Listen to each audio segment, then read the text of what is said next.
আমার জন্ম কালীহাতে, আপনার জন্ম কালীহাতে, সভাপতির জন্ম কালীহাতে, এমপি সাহেবের জন্ম কালীহাতে। আসছি কালীহাতে, যেতে হবে। এর মাঝখানে শুধু দুনিয়া, আর কিছু নাই। সেদিন আল্লাহ বলছে দুনিয়া কি জানো?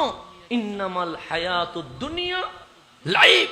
এটা হচ্ছে খেলাধুলা, লাহন, এটা হচ্ছে তামাশা।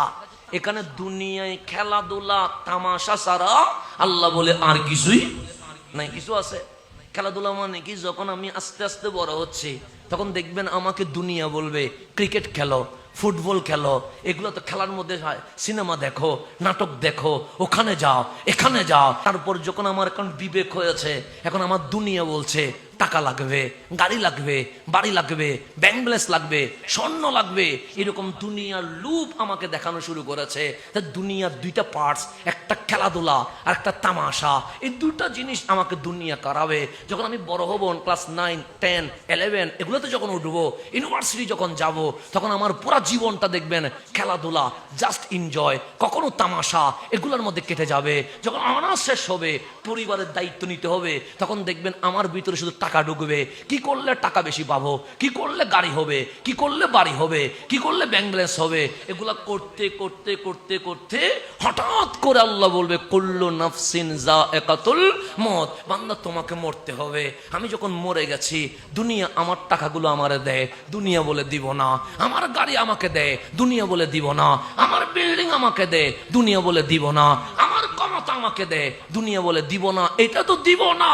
তোর আংটিটা আমি খুলে ফেলবো, তোর গড়িটা আমি খুলে ফেলবো, তোর ড্রেসটা আমি খুলে ফেলবো। শুধু তাই নয়, তোর ভেতরের গেঞ্জিও আমি কি করে ফেলবো, খুলে ফেলবো।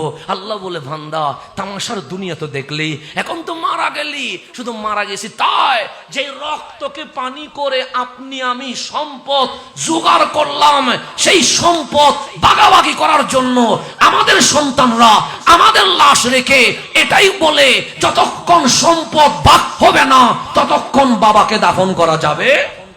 দেখেন সম্পদ পর্যন্ত বেমানি করে গেছে। ছিল সম্পদ আপনার, আপনি সুগন্ধ করছেন, আপনার সন্তান ছেলে মেয়ে দাঁড়িয়ে বলছে আগে ভাগ হোক। এখন আর আপনার নয়, এখন সম্পদ কাদের হয়ে গেছে?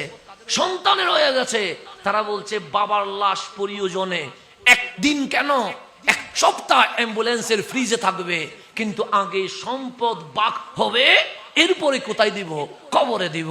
আপনার জন্য সূরা ফাতিহা পড়বে কেউ নাই, আপনার জন্য সূরা ইখলাস পড়বে কেউ নাই, আপনার জন্য দরুদ ইসালে সওয়াব করবে কেউ নাই।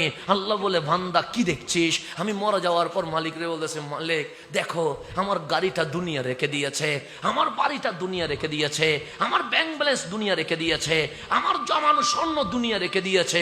শুধু তাই নয়, আমার আংটি, আমার ঘড়ি, আমার কাপড় রেখে দিয়েছে। আল্লাহ বলে কি বুঝলি?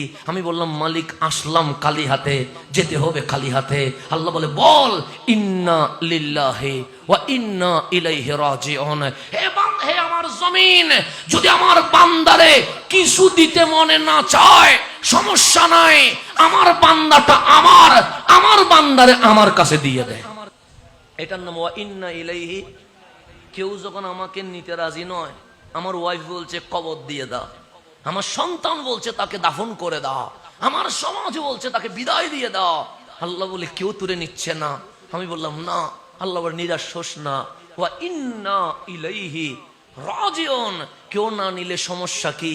আমি আল্লাহ তোরে নিব। এই তোরা ওরে কবর দিয়ে দে, আমার বান্দা আজ আমার কাছে ফিরে চলে এসেছে। আল্লাহ বলছে দুনিয়া মাঝখানে তোর সাথে তামাশা করেছে, দুনিয়া তোর সাথে খেলাধুলা করেছে, জাস্ট এনজয়ের নাম দিয়ে তোকে অপরাধ করে শয়তানকে রাজি করিয়েছে। কিন্তু দেখ মরণের পর না তোর পরিবার তোকে নিতে রাজি, না সমাজ তোকে নিতে রাজি, না শয়তান তোকে নিতে রাজি। কেউ যেখানে নিতে রাজি নয়, সেখানে আমি আল্লাহ তোমাকে নিতে রাজি হয়ে গেছে। সেজন্য মানুষ মারা গেলে বলতে হয় ইন্না লিল্লাহি। কেন বলেন ইন্না লিল্লাহ? মানে আমরা কার?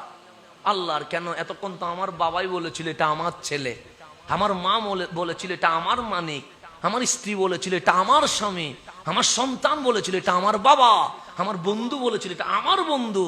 কিন্তু এখন আল্লাহ বলছে ইন্না লিল্লাহ বল। কেন?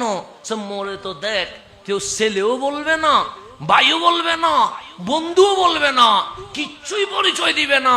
সেই কারণে আসল পরিচয় হচ্ছে তুই কারো না, তুই আমি মালিকের।